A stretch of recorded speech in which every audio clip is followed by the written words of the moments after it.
ওকে, হ্যাঁ, আমি এই আরএনএ ভেলোসিটি টার্মটা বাইরে থাকতে কখনো শুনি নাই। তারপরে ফেরার পরে এক সময় থেকে দেখলাম যে বেশ এই টার্মটা শোনা যাচ্ছে এবং টুইটারে এই টাইপের ফিগার টিগার বেশ দেখা যাচ্ছে। তো এটা ব্যাপারটা কি জানার ইচ্ছা ছিল বেশ কিছুদিন ধরেই। তারপরে দেখি হঠাৎ করে একটা এই ধরনের আর্টিকেল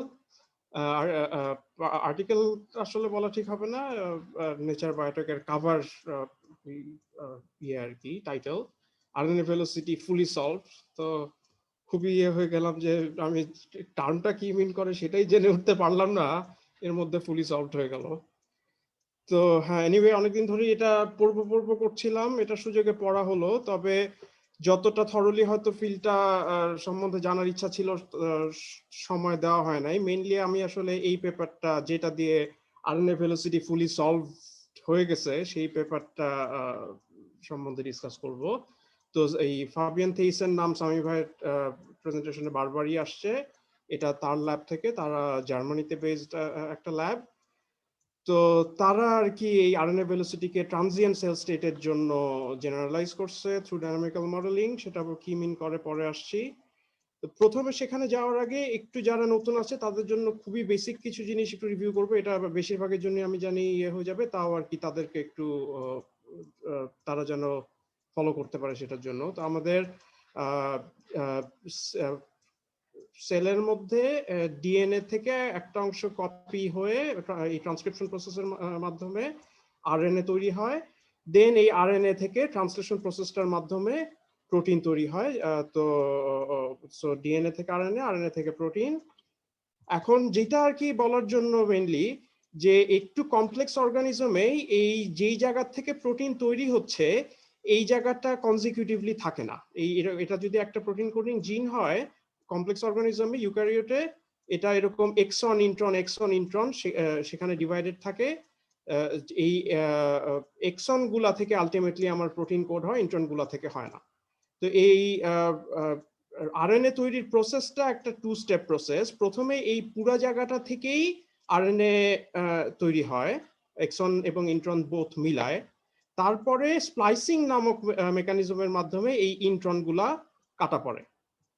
ইন্ট্রনগুলা কাটা পড়ার পরে এই এক্সনগুলা কনক্যাটেনেশন হয়ে এমআরএনএ তৈরি হয়। তো এইটাকে ফাইনাল যেটা থেকে আমার প্রোটিন তৈরি হবে সেটাকে বলা হয় এমআরএনএ। আর এই যেটা ইন্ট্রন সহ সেটাকে বলা হয় প্রি এমআরএনএ।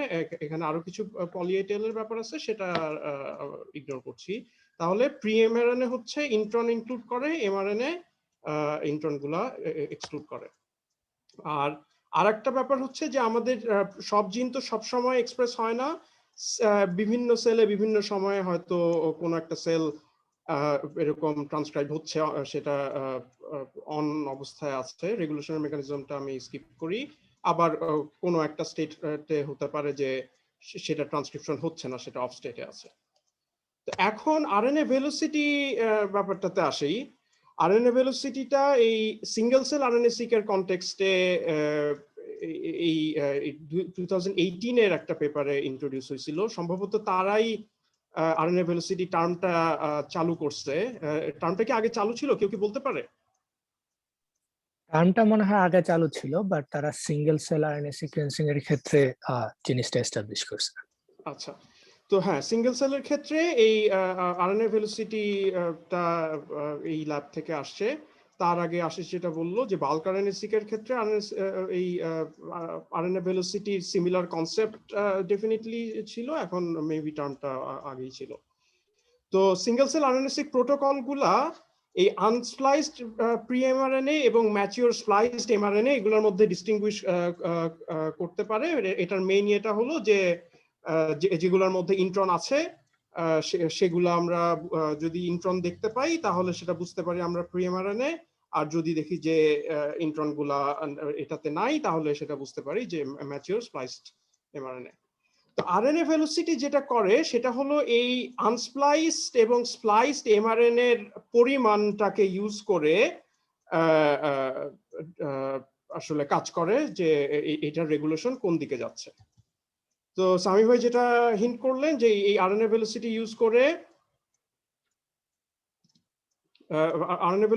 করে আমরা সেলের ট্র্যাজেক্টরি প্রেডিক্ট করতে পারি যে একটা সেল থেকে আরেকটা নেক্সট কোন কি টাইপ সেলের দিকে যাচ্ছে সেটা আরএনএ ভেলোসিটি দিয়ে প্রেডিক্ট করা যায়। তো এটার মেইন আইডিয়াটা এরকম যে আমাদের যদি প্রি-এমআরএনএ এর পরিমাণ আনস্প্লাইসড প্রি-এমআরএনএ এর পরিমাণ স্প্লাইসড এমআরএনএ এর তুলনায় বেশি হয়, দ্যাট মিনস এটাকে বলা হচ্ছে ভেলোসিটি পজিটিভ। তার মানে হচ্ছে যে এই জিনটার এক্সপ্রেশন বাড়ছে, জিনটা আপরেগুলেটেড, তাহলে এটা এই জিনের এক্সপ্রেশন ইনক্রিজিং। আর যদি দেখা যায় যে আনস্প্লাইস প্রি-এমআরএনএ এর পরিমাণ মানে এটা অ্যাবসলিউট পরিমাণ না, এটার মানে একটা রেশিওর ব্যাপার তো আছেই।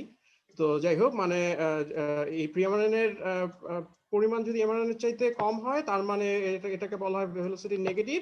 তার মানে হলো ওই জিনের এক্সপ্রেশন ডিক্রিজিং, মানে সে হয়তো অন স্টেট থেকে অফ স্টেটের দিকে যাচ্ছে। তাহলে ওভারঅল আমরা এরকম একটা সেলের অনেকগুলা জিনের জন্য যদি কোন জিনগুলার রেগুলেশন, কোন জিনগুলো আপরেগুলেটেড হচ্ছে এবং কোন জিনগুলো ডাউন রেগুলেটেড হচ্ছে বুঝতে পারি, তাহলে সেখান থেকে আমরা এরকম কোন সেলটা থেকে কোন সেলটা হয় সেই ট্র্যাজেক্টরি ইনফারেন্স করতে পারবো। এবং তো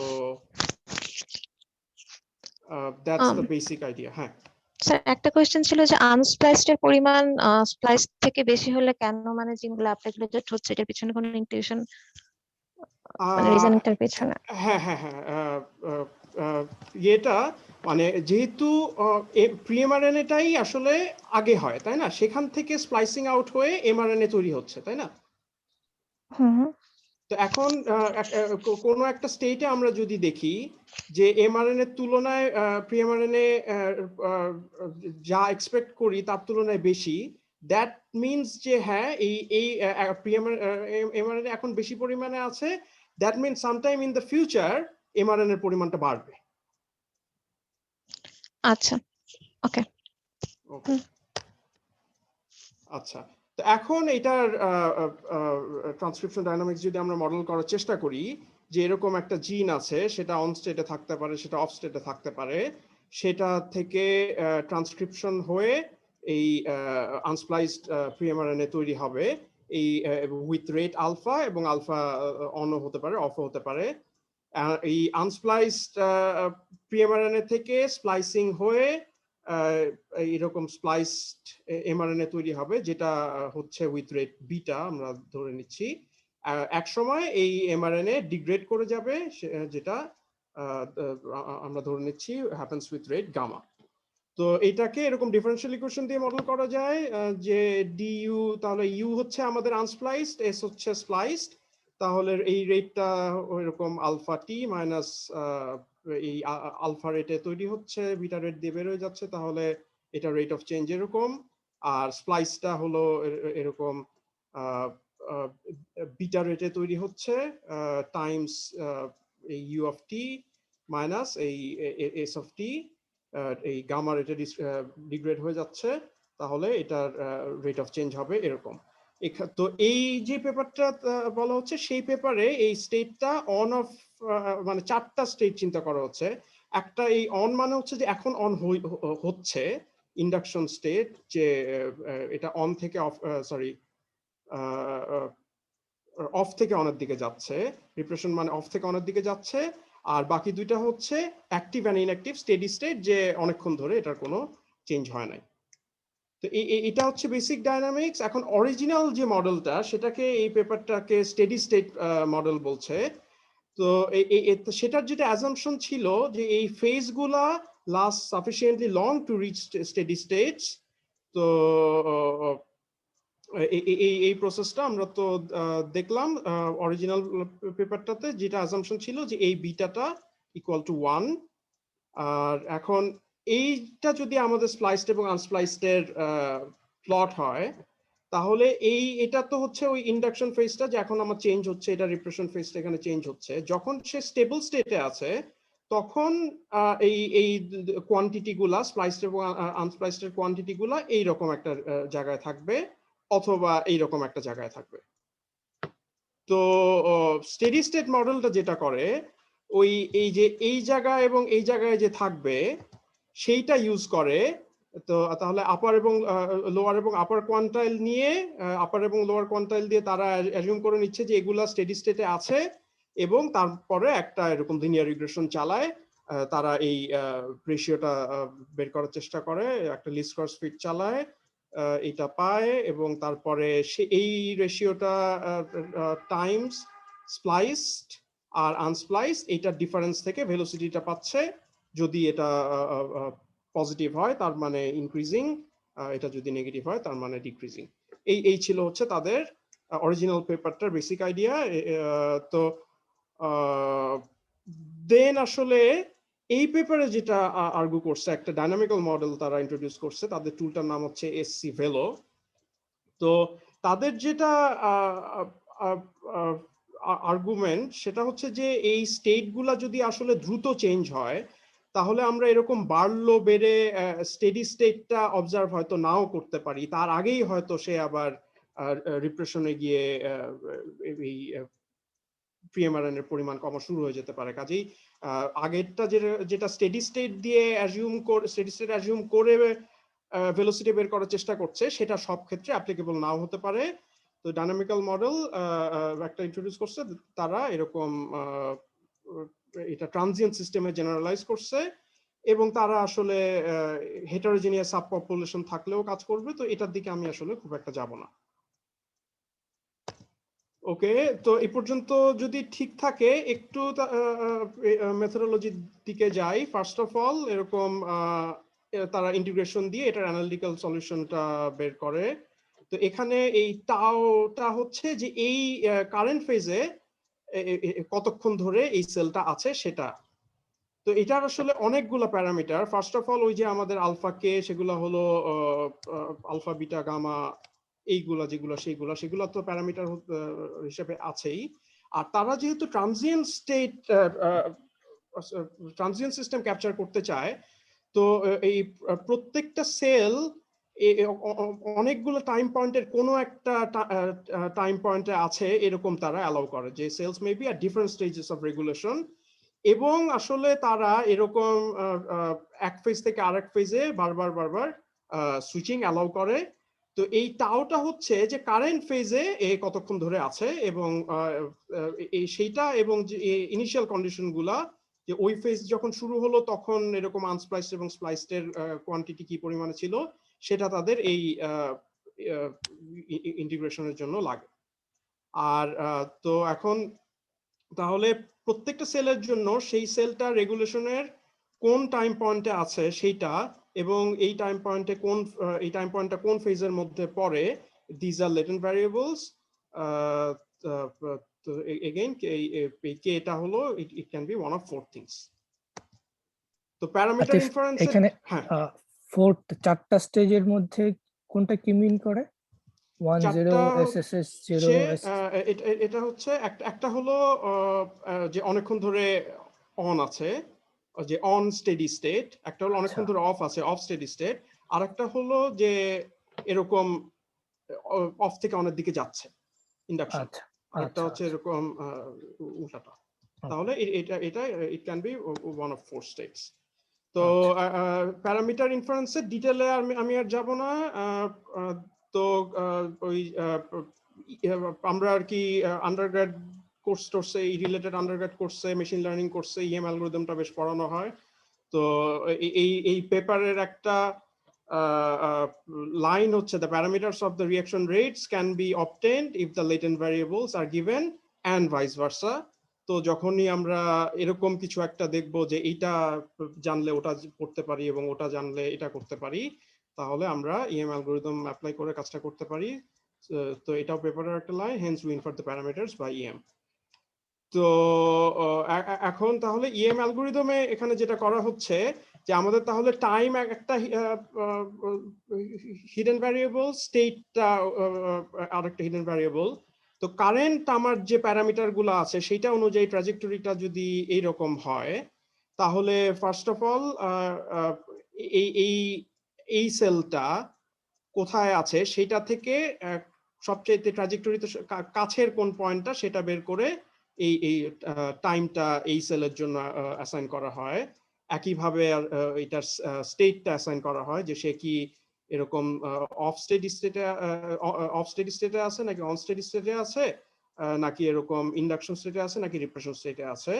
তারপরে এই দুইটা ইউজ করে আবার এই আলফা বিটা গামা এই প্যারামিটার গুলো আপডেট করা হয় এবং সেটার ফলে হয়তো এই যে ট্র্যাজেক্টরির যে শেপটা এটা চেঞ্জ হয়, সেখান থেকে হয়তো এরকম হয়ে যাচ্ছে। দেন আমরা আসলে এটা বারবার ইটারেট করছি। তাহলে দ্যাটস দেয়ার মেথড। তাহলে এটা যখন হবে আমরা এই আলফা বিটা গামা পেয়ে যাব, প্রত্যেকটা কোন টাইমে আছে কোন স্টেটে আছে পেয়ে যাব, কাইনেটিক্স এবং আমাদের জানা হয়ে যাবে। সেখান থেকে আমরা ভেলোসিটিটা আসলে পেয়ে যাব। তো নেক্সট আসি ভিজুয়ালাইজেশনের দিকে। তো এই ভেলোসিটিটা বা ট্র্যাজেক্টরিটা বোঝার জন্য আমাদের এই ধরনের প্লট আসলে একটু বুঝতে হবে। তো আমাদের যেটা আছে, সামি ভাই যেটা দেখালেন যে একটা আমাদের টেবল আছে আমাদের ডেটা সেটে, এরকম হাজার হাজার জিন আছে এবং মেবি থাউজেন্ডস অফ সেল আছে। তো এটা মেবি স্টার্টিং পয়েন্ট আমাদের 22,000 জিনস। তো সেখান থেকে আর কি যেগুলো খুবই কম পাওয়া যায় সেটা এখানে বলছে যে যেগুলোর এক্সপ্রেশন এক্সট্রিমলি কম ইগনোর করে দিচ্ছে। তো এই স্টিল থাউজেন্ডস অফ জিনস এবং থাউজেন্ডস অফ সেলস। তো আমাদের একটা এরকম হাই ডাইমেনশনাল ডেটা সেট আছে। তো আমাদের এই ভিজুয়ালাইজ করতে হলে এটার ডাইমেনশনালি রিডাকশনটা প্রয়োজন হবে। তো ডাইমেনশনালি রিডাকশন এরকম অনেক পারপাসে ইউজ হয়। ভিজুয়ালাইজেশন একটা ওভারফিটিং রিডিউস করতে বা কম্পিউটেশনাল এফিসিয়েন্সির জন্য। তো এইরকম আমাদের হয়তো 3 ডাইমেনশনাল ডেটা আছে, সেটাকে আমরা 2 ডাইমেনশনের প্রজেক্ট করে ফেলতে চাই। এটার একটা পপুলার এবং ট্র্যাডিশনাল প্রসেস হচ্ছে পিসিএ। পিসিএ তে যেটা করা হয় যে লো ডাইমেনশনে যখন আমরা প্রজেক্ট করছি তখন যেন ডেটার অ্যাজ মাচ ভ্যারিয়েন্স ক্যাপচার হয় অ্যাজ পসিবল। রিসেন্টলি আসলে আরো দুইটা বেশ এরকম ভিজুয়ালাইজেশনের জন্য ডাইমেনশনাল রিডাকশন টেকনিক পপুলার হয়েছে, স্বামী ভাই এটার কথা বললেন। তো একটা হচ্ছে এরকম টিএসএনই, যেটা হাই এবং লো ডাইমেনশনের কেএল ডাইভারজেন্স মিনিমাইজ করার চেষ্টা করে। তো এটা নিয়ে যেটা একটা কমপ্লেন সেটা হলো যে not good at preserving inter cluster distances. একই ক্লাস্টারের গুলা ডিস্টেন্স প্রিজার্ভ করলেও ক্লাস্টার গুলা দূরে দূরে হলে, যে দুইটা ক্লাস্টার একটু দূরে নাকি অনেক দূরে সেটা অতটা প্রিজার্ভ করে না। তো সেইটা থেকে পরবর্তীতে আরেকটা আসছে, সেটা হলো ইউম্যাপ। এটা কিছু ডিফারেন্স আছে। একটা ডিফারেন্স হলো কেএল ডাইভারজেন্সের জায়গায় ক্রস এন্ট্রপি মিনিমাইজ করার চেষ্টা করে। তো এটার ক্লেম হচ্ছে যে এটা ইন্টারক্লাস্টার ডিস্টেন্স বেটার প্রিজার্ভ করে। তবে ওই যে সামি ভাই যেটা দেখালেন একটা পেপার, সেখানে আসলে এটা নিয়েও একটু ডাউট প্রকাশ করা হয়েছে। তো আসলে এটা সলভ প্রবলেম না, এবং মানে আমার ধারণা এটা কোনোদিনও সলভ হবে না। কারণ ওই যে আমাদের গ্লোবকে, পৃথিবীটাকে যখন আমরা ম্যাপে নিয়ে আসি, সেটা নিয়েও যেরকম এক একটা স্ট্রেংথ উইকনেস আছে, এটাও আসলে থাকার কথাই আমার মনে হয়, যে হাই ডাইমেনশন থেকে লো ডাইমেনশনে আসলে কিছু না কিছু তো আসলে লুজ করারই কথা। তো এখন ফার্স্ট অফ অল এই অ্যারোগুলা যদি আমরা বাদ দেই, তাহলে আমরা হাই ডাইমেনশনাল ওই যে প্রত্যেকটা সেলের জন্য একটা থাউজেন্ডস অফ ডাইমেনশনের ডেটা আছে, সেটাকে 2 ডাইমেনশনে এরকম আমরা প্লট করে ফেলছি, যেখানে প্রত্যেকটা পয়েন্ট হচ্ছে একটা সেল। তারপরে এই অ্যারোগুলা মিন করবে হচ্ছে, যেটা ডিটেল আমি আর একটু আসছি, যে এই সেলটা এই সেলের দিকে যাচ্ছে, এই সেলের দিকে কনভার্ট হতে যাচ্ছে, এরকম আর কি। তো এখন এই অ্যারোগুলার জন্য আরো একটু টেকনিক্যাল জিনিস লাগবে। সেটা হচ্ছে যে আমরা ভেলোসিটি গুলা থেকে cell to cell transition probability কিভাবে পাবো। ধরা যাক এসআই হচ্ছে আমাদের একটা সেলের জিন এক্সপ্রেশন ভেক্টর, আর ভেলোসিটি গুলা আমরা ওই মেথড দিয়ে ক্যালকুলেট করে ফেলছি, যেটা প্রেডিক্ট করছে এই একটা সেলের এক্সপ্রেশনের চেঞ্জটা। এখন আমাদের যদি এরকম দুইটা সেলের এক্সপ্রেশন ভেক্টর থাকে, এসআই এবং এসজে, তাহলে SI is expected to have a high probability of transitioning towards cell SJ যদি এদের যে ডিফারেন্স ভেক্টরটা delta I J S J minus S I, এই দুইটার এক্সপ্রেশন ভেক্টরের যে ডিফারেন্সটা সেটা আমাদের এই ভেলোসিটি ভেক্টরের সাথে ভালো ম্যাচ হয়। মানে ইনটিউটিভলি আমরা যদি চিন্তা করি যে একটার এসআই এর কোনো একটা এক্সপ্রেশন যদি কম থাকে আর এসআই এস জে তে একটা ওই সেম জিনের এক্সপ্রেশন যদি বেশি থাকে, তাহলে এই এসআই স্টেটে আমাদের যদি ভেলোসিটি দেখা যায় যে পজিটিভ, দ্যাট ইন্ডিকেটস যে আসলে ওভারঅল এই সেলটা, এই আই সেলটা যে টাইপ সেলের দিকে আসলে যাচ্ছে।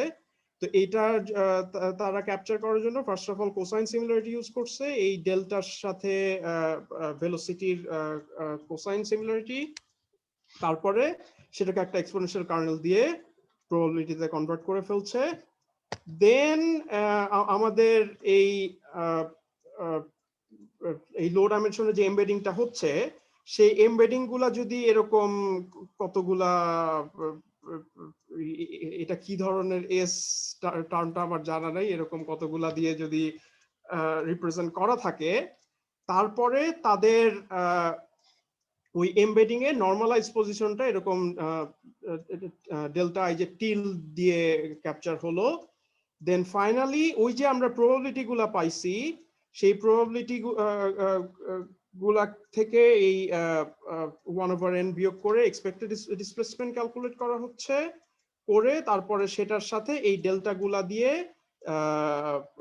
দিয়ে ভেক্টর গুলা সাম নিলে আমরা ভেলোসিটিটা পাচ্ছি। তো এই ভেলোসিটি গুলাই আসলে মানে এটা তো অনেক জিনের জন্য, তো সেগুলা একটা থেকে হয়তো এক একটা জিনের জন্য এক একটা ভেলোসিটি পাচ্ছে, সরি মানে একটা জিনের গুলা থেকে কনভার্ট করে তো পেলাম। ওকে, সরি একটু আমি কনফিউজ। আচ্ছা, এখানে তো হলো সেলগুলোর জন্য সাম আপ করছে, ওকে, সেলগুলোর জন্য সাম আপ করে পেলাম। দেন এই জিনগুলোর জন্য আসলে এগুলাকে স্ট্রিমলাইন করে এই রকম কার্ভগুলো পাচ্ছে। আসলে জিন ওয়াইজও তারা একটা ডিরেকশন রাখে যেটা ওই পরবর্তীতে ফিগারে আসবে, এবং সেগুলাকে এরকম স্ট্রিমলাইন করে এই ধরনের প্লটগুলা তৈরি করে। তো এখন রেজাল্টে এখানে আগের প্লটটাতে এখানে কি হ্যাঁ। হচ্ছে, সেলগুলা কোন ডিরেকশনে যাচ্ছে সেটা দেখাচ্ছে, রাইট?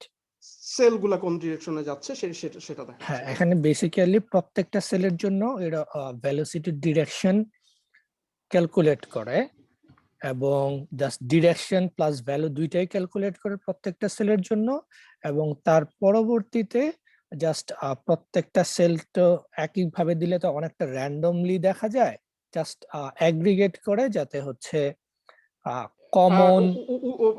এখানে আসলে একটু উল্টা, মানে সেম জিনিস, এটার কন্টেক্সটে সেম জিনিস, কিন্তু মানে প্রত্যেকটা সেলে জিন ওয়াইজটা ফার্স্টে আলাদা করে তারা রাখে, দেন সেগুলাকে আবার অ্যাগ্রিগেট করে এই রকমের স্ট্রিমলাইনড আর কি আরোগুলো দেয়।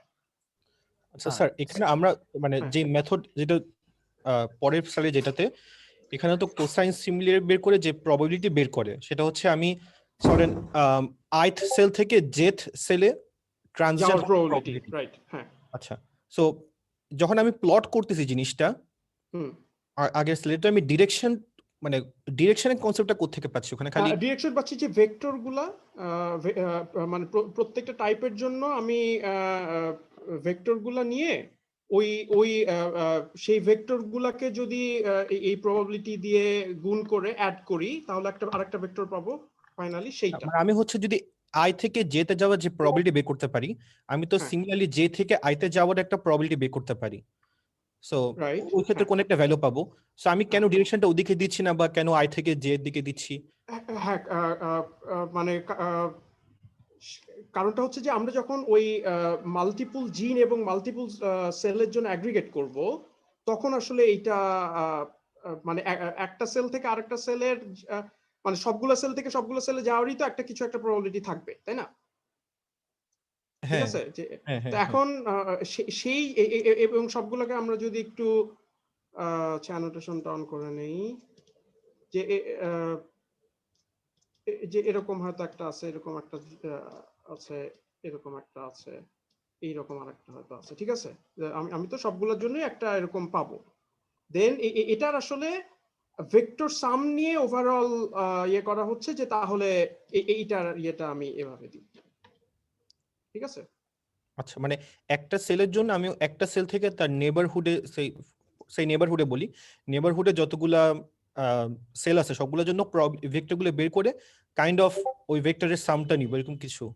হ্যাঁ, ভেক্টর গুলাকে মানে ওই যে এস এমবেডেড স্পেসে যে এস গুলা থেকে ডেল্টা যেগুলা পেলাম সেগুলো প্রত্যেকটা একটা ভেক্টর, সেই আচ্ছা, ভেক্টরের সাথে ওই প্রবাবিলিটি দিয়ে গুণ হচ্ছে, ঠিক আছে? যেটার এই আই থেকে যে যাওয়ার প্রবাবিলিটিটা যদি বেশি হয়, এই ভেক্টরটার ম্যাগনিটিউড তখন বেশি হবে। আচ্ছা, মানে এই তাহলে আমাকে এই প্লটিংটা করার জন্য আগে হচ্ছে এমবেডিং করে তারপর প্রবাবিলিটি বের করা লাগবে, কারণ আমি তো আসলে না, স্পেশাল পজিশনগুলো। প্রবাবিলিটি আগেই বের হয়ে গেছে, প্রবাবিলিটি গুলা বের হয়ে গেছে, কিন্তু সেই আমরা যদি অ্যারো গুলা এইভাবে টানতে চাই তাহলে তার জন্য আসলে এমবেডটা করতে হবে। কিন্তু এমবেডটা না করেও আমি সিম্পলি ওই ফুল স্পেসে এসআই এবং এসজে ওই ভেক্টর গুলা ইউজ করেও আমি এই ডিরেকশন গুলো পাবো, কিন্তু ভিজুয়ালাইজ করার জন্য আসলে ওই এমবেডেড স্পেসে কাজটা করা হচ্ছে। কিন্তু ওই হাই ডাইমেনশন স্টেজে আমি তো আসলে ওখানে ডিরেকশনে কোনো কি ব্যাপার কি আছে ওখানে, কারণ আমি তো কোনোটা পরিস্থিতি জানি ওকে, না। এটা না, ডিরেকশনের ব্যাপারটা আসলে সব জায়গায় আছে। আচ্ছা, মানে আচ্ছা, যদি হায়ার ডাইমেনশন প্লট করি তাহলে হচ্ছে মানে জিন এক্সপ্রেশনের ভ্যালু হিসেবে কোনটা কত কাছে আছে সেই হিসাবে প্লটিংটা হবে নাকি? হ্যাঁ, রাইট। যে এখানে তো আমি এমবেডেড স্পেসে এগুলা নিয়ে জাস্ট চিন্তা করছি, তখন আমি ফুল স্পেসে চিন্তা করতাম। আচ্ছা, এখন এগুলো এমবেডেড স্পেসে যদি 2D ভেক্টর হয়, আমার ফুল স্পেসে এটা ওরকম 20,000 ডাইমেনশনের স্পেস হতো, ঠিক আচ্ছা আছে? আচ্ছা আচ্ছা, থ্যাংক ইউ। ওকে। আচ্ছা আতিফ, আমি হ্যাঁ, একটা জিনিস একটু কনফিউজড আছি, মানে আমার চিন্তাটা ঠিক আছে কিনা সেটা জাস্ট ডাবল চেক করার জন্য। এই যে সেলের যে ট্রাজেক্টরি বোঝানো হচ্ছে, এটা তো এমন না যে সেলটা ফিজিক্যালি মুভ করে এক জায়গা থেকে আরেক জায়গায় যাচ্ছে, তা তো না, মানে সেলের টাইপটা আরেকটা টাইপে রূপান্তরিত রাইট হচ্ছে, রাইট correct? রাইট রাইট হ্যাঁ, হ্যাঁ ঠিক আছে, হ্যাঁ, থ্যাংক ইউ। হ্যাঁ, ওকে। এখন তারা আসলে রেজাল্ট আসছে, রেজাল্ট গুলার মানে পিছনের বায়োলজি তো আসলে আমার জানা নাই, তো এই রকম তারা ওভারঅল একটা ফিগার পাইছে, এবং তারা ওরকম জায়গায় জায়গায় আগে আগে ওই স্টেডি স্টেট মডেল এবং ডাইনামিক্যাল মডেল সেগুলোর ডিফারেন্স গুলো শো করছে। যেমন এইখানে তারা ক্লেম করছে যে এই ওপিসি থেকে ওএল এর দিকে যায়, এটা নোন, যেটা আসলে স্টেডি স্টেট মডেলটা ক্যাপচার করতে পারে নাই, ভুল দেখাচ্ছিল। এটা এই ডাইনামিক্যাল মডেলটা ঠিকমতো দেখাইছে। তারপরে এইখানে এই সিআর সেলগুলা তারা নাকি ডাইং সেল, তো সে এটা আগেরটা দেখা স্টিল অনেক ভেলোসিটি সেটা দেখাচ্ছিল, তো তারা ক্লেম করছে যে তাদের ডাইনামিক্যাল মডেলের ভেলোসিটি গুলা কম, কাজেই কোনো চেঞ্জ হচ্ছে না, তারা গ্র্যাজুয়ালি ডাই করছে, এটা বেটার ক্যাপচার করে। তো এরকম সবগুলাই তারা কিছু জাস্টিফিকেশন দিছে যে তাদেরটা বেটার কাজ করছে। তাদের আরো কিছু স্ট্রেংথ আছে যেগুলো ডিটেলে আসলে খুব বেশি যাব না, যে এরকম মডেলটা তারা লার্ন করার পরে যে কোন জিনটার ভ্যালুগুলা এই তাদের মডেল ভালো ফিট করছে, যে কোনটা লাইকলিহুড ভালো, সেইগুলা দিয়ে তারা এরকম ড্রাইভার জিন ক্যাপচার করতে পারে, যে যেগুলো লাইকলিহুড হাই সেগুলোর মধ্যে তারা দেখছে যে এই যে মানে প্রমিনেন্টলি এক্সপ্রেস জিনের মধ্যে আছে, আর যেগুলো লাইকলিহুড মানে প্রমিনেন্টলি এক্সপ্রেস জিন যেগুলো হয়তো অন্য কিছুর এক্সপ্রেশন ড্রাইভ করছে, সেগুলো সেরকম জিন আছে, আর যেগুলো লাইকলিহুড লো এন্ডের দিকে সেগুলো মোস্টলি নয়েজ বা তেমন কোনো প্যাটার্ন নাই। এটা মোর সেম থিং, যে তাদের এইখানে যে আগের মডেলটা ভুল দিচ্ছিল তারা এরকম ক্লেম করছে। তো দ্যাটস ইট বেসিক্যালি। ফিউচারের কিছু যেটা আমি সাইডে দেওয়ার হয়ে ওঠে নাই, একটা হচ্ছে যে ট্রান্সক্রিপ্ট রেজলিউশনে ভেলোসিটি কি সম্ভব কিনা। এখানে সমস্যা যেটা এক নাম্বার হলো প্রি এমআরএনএ তো ট্রান্সক্রিপ্ট রেজলিউশনে করা যাবে না, কারণ প্রি এমআরএনএ তো আলাদা আলাদা, সরি আমি যেটা মিন করছি আসলে আইসোফর্ম রেজলিউশনে, যারা ওই একই জিন থেকে যে আসলে মাল্টিপল আইসোফর্ম মাল্টিপল প্রোটিন তৈরি হতে পারে সেটার কথা জানে। তো তাদের জন্য বেসিক্যালি যে এরকম একটা আইসোফর্ম হয়তো একটা এমআরএনএ হয়তো এরকম হতে পারে যেখানে সবগুলা এরকম এক্সন প্রেজেন্ট, কিন্তু অল্টারনেটিভ স্প্লাইসিং বলে একটা জিনিস আছে, সেখানে হয়তো সময় সময় এক্সন বাদ পড়ে যায় কিছু। তো এরকম আরেকটা হয়তো আইসোফর্ম হতে পারে যেখানে এরকম এক্সন 1 আছে, 2 আছে এবং 5 আছে, 4, 5 হয়তো বাদ পড়ে গেছে। তো এখন সেই আইসোফর্ম রেজুলেশনে কি ভেলোসিটি সম্ভব কিনা, তো সেটার ক্ষেত্রে মুশকিল যেটা যে প্রি-এমআরএনএ তো আসলে দুইটার জন্যই সেম, কাজেই এইটা ওই সেই আবার সামি ভাইয়ের ডিকনভলিউশন চলে আসবে, কিন্তু এটা মেবি একটা ভবিষ্যতে চ্যালেঞ্জ হতে পারে। আর আরেকটা আমার এই মডেলটার উপর মনে হলো যে এই মডেলটা কি বেশি পরিমাণ স্টেট সুইচিং অ্যালাউ করে ফেলতে পারে কিনা, যে এইচএমএম টাইপের কনসেপ্ট এখানে নিয়ে এসে সেটা আটকানো যায় কিনা। যে ফার্স্ট অফ অল এটা একটু স্টাডি করে যে বারবার সে কি আসলে সুইচিং করে ফেলছে কিনা, যে যেটা হয়তো বায়োলজিক্যালি অতটা জাস্টিফায়েবল না, এবং তখন সেটা এরকম এইচএমএম টাইপের আইডিয়া ইন্ট্রোডিউস করে দূর করা যায় কিনা। তো এই দুইটা ফিউচারিয়ে মাথায় ছিল। আর একটা সামি ভাইয়ের টকের সময় আমার মনে হলো যে আসলে ওই যে ইম্পিউটেশনের জন্য, ইম্পিউটেশনের তো ভেলোসিটি জিনিসটা নিশ্চয়ই খুব ইউজফুল এবং নিশ্চয়ই অলরেডি ইউজ করে। তো অন্য কিছু দিয়ে ইম্পিউটেশন করার সময় ভেলোসিটি ইউজ করে আরো ভালো জিনিসটা করা যায় কিনা। তো মানে এনিওয়ে আমার আসলে এই ফিল্ড সম্বন্ধে আইডিয়া, এই টপিক সম্বন্ধে আইডিয়া খুবই কম। এমন হতে পারে যে যেই দুইটা তিনটাই আমি বলছি যে অলরেডি মানুষজন করে। তো এই পর্যন্তই, এখন কিছু ডিসকাস করার থাকলে। যে কোয়েশ্চেন ভাইয়া হ্যাঁ, হচ্ছে যে আপনি যে কোশ্চেন সম্ভবত আসলে ভবিষ্যতে নিজেরই অ্যানসার খুঁজে বের করা লাগবে। না, জাস্ট একটা ডিসকাশন পয়েন্ট বলা যায় যে আপনি যে বললেন অল্টারনেটিভ স্প্লাইসিং এর কথা, তো আরএনএ-সি কে তো সম্ভবত আইসোফর্ম লেভেল ডাটা পাওয়া যায়, তাই না? এটা তো ওরা তো জিন লেভেল ডেটা মাপে না। হ্যাঁ হ্যাঁ হ্যাঁ, আমি যে আরএনএ-সিক এর কথা জানি সেখানে তো আসলে এমআরএনএ তে আইসোফর্ম লেভেলে পাওয়াই যায়, সেটা ইয়ে করাটা সহজ এই কারণে যে আমাদের যে ইকুয়েশন গুলা যে ছিল, যে ডিফারেন্সিয়াল ইকুয়েশন, সেখানে এখন ধরে নিচ্ছে যে এমআরএনএ স্টেট হচ্ছে একটা, যে ওইখানে যদি ওইটাকে হচ্ছে চেঞ্জ করতে হবে, যে ওখানে হচ্ছে মাল্টিপল স্টেটস থাকবে। হ্যাঁ, ওখানে মাল্টিপল স্টেটস থাকবে, সেটা ফাইন, কিন্তু সমস্যাটা হলো এই যে প্রি-এমআরএনএ এর জন্য এখন আইসোফর্ম 1, আইসোফর্ম 2, আইসোফর্ম 3 এর জন্য প্রি-এমআরএনএ তো সেম, তাই না? হ্যাঁ, ওইটা হচ্ছে সেম, মানে আমার হচ্ছে এর পরের স্টেজটা একটা না হয়ে অনেকগুলো স্টেট, এখন সবগুলোতে ট্রানজিশন প্রবাবিলিটি আলাদা হবে, এটা কমপ্লেক্স মডেল হবে, কিন্তু আমার মনে হয় মডেল করা সম্ভব। আর এটা তো আছে আইসোফর্ম লেভেলের ডেটা তো থাকার কথা। আইসোফর্ম লেভেলে এমআরএনএ এর জন্য এটা তো ওই ক্যালিস্টো চালাই দিলেই হবে। হ্যাঁ, এখন প্রি-এমআরএনএ-টা হ্যাঁ, একটা প্রি-এমআরএনএ এর জন্য ভ্যালুটা পাওয়া যাবে, দেন সামহাউ আর কি ওই ডিকনভলভ করে কোন আইসোফর্মের জন্য কতটুকু আমরা অ্যাসাইন করব সেটার একটা কিছু লাগবে। হ্যাঁ, সেটার জন্য একটা মডেল লাগবে যে কতটুকু হচ্ছে। আর যেহেতু আইসোফর্ম লেভেল ডেটা আছে, তো আমরা তো আলটিমেটলি যে কোন আইসোফর্ম কতটুকু আছে স্যাম্পলে সেটা তো জানি, শুধু হচ্ছে রেটটা জানি না। কিন্তু সেটা কি আমরা প্রি-এমআরএনএ এর জন্য তো পাবো না? মানে প্রি-এমআরএনএ হচ্ছে যে আমার টোটাল এমআরএনএ লেভেলে তো আমার আইসোফর্ম লেভেল কনসেপ্টটা তো নাই, তাই না? প্রি-এমআরএনএ আমি হচ্ছে টোটাল জানি যে টোটালটা আছে, তো সেখান থেকে হচ্ছে কতটুকু কোন আইসোফর্ম হয়েছে এইটা হচ্ছে টোটাল জানি।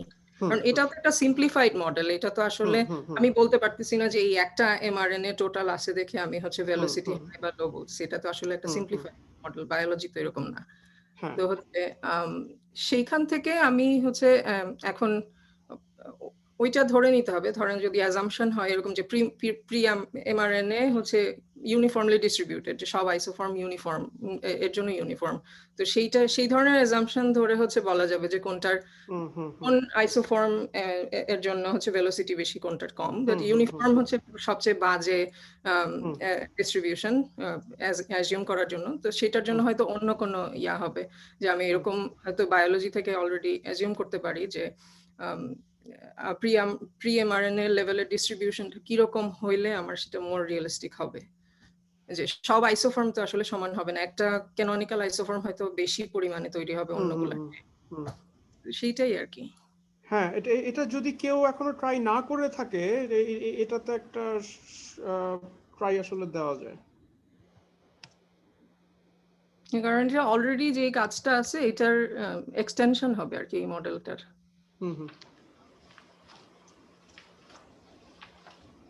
এখানে আরেকটা পয়েন্ট সম্ভবত লিওর প্র্যাক্টরের পেপারে ছিল, সেটা হচ্ছে এটা তো হচ্ছে আরএনএ ভেলোসিটি, যে আরএনএ তারপর হচ্ছে এক্সিলারেশন, মানে এক্সিলারেশন মানে হচ্ছে ওটা প্রোটিন লেভেলে যাওয়ার, মানে প্রোটিন ভেলোসিটি হবে কাইন্ড অফ, অথবা আরএনএ এক্সিলারেশন। সেটা এখন সেটার উপর ডিপেন্ড করবে, যে প্রোটিন ডেটার উপর ডিপেন্ড করবে।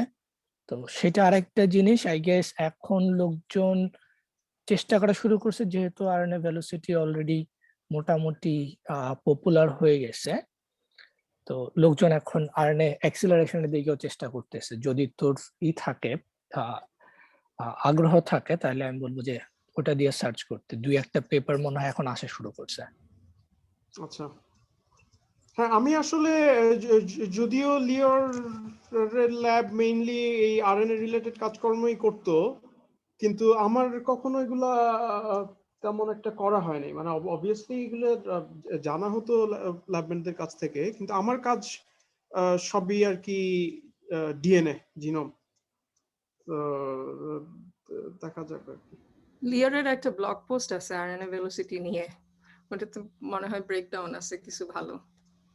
আচ্ছা, হ্যাঁ, মানে ওইগুলা থেকেই আমি এত আরএনএ ভেলোসিটি জিনিসগুলা দেখছিলাম, কিন্তু কখনোই আগে পড়া হয় নাই। যাই হোক, এখন পড়াটা হলো। বাট এটার আলটিমেট ইউজ কি, মানে ওই যে সামি ভাই যেটা বললো, এক নাম্বার ইনফারেন্সের জন্য, ট্র্যাজেক্টরি ইনফারেন্সের জন্য, যে আমি একটা পেয়েই, একটা সেল থেকে ডেটা পেয়েই তখন সে কোন দিকে যাচ্ছে এটা পাবো, যে ভবিষ্যতে। এখন আমি টাইম স্কেলটা কিরকম কি অতটা জানি না, যে হয়তো আমি একটা টিউমারের ডেটা দেখলাম, ঠিক আছে, এখন কতগুলো আমি বুঝতে পারছি যে এগুলার ভবিষ্যৎ খারাপ, সেগুলাকে আমি করে দিব। আর কিছু আমি আনসার্টেন, তখন সেগুলা কোন দিকে যাচ্ছে এটা হয়তো সেখান থেকে বোঝা যাবে। আচ্ছা, হ্যাঁ, আর আরেকটা যেটা ওই যে ডেভেলপমেন্টাল ট্র্যাজেক্টরি মনে হয়, যে ওদের যে পেপারে একটা ফিগার ছিল যে ব্রেইন সেলগুলোর জন্য। ওইটা কিন্তু ওদের ফিগারের মধ্যে অনেকগুলা ক্লাস্টার, সেগুলো তো অবশ্য যে ভেলোসিটি ছাড়াও আমি সিম্পলি ওই সবগুলো সেল থেকে, মানে সিঙ্গেল সেল আরএনএ-সিক ডেটা থেকেই হয়তো সেটা কিছুটা বুঝতে পারি। কিন্তু মানে এই আরএনএ ভেলোসিটিটা দেখলাম যে প্রেডিক্টিভটার দিকে গুরুত্ব দিছে। হ্যাঁ, ক্যান্সার একটা ভালো অ্যাপ্লিকেশন এটার জন্য।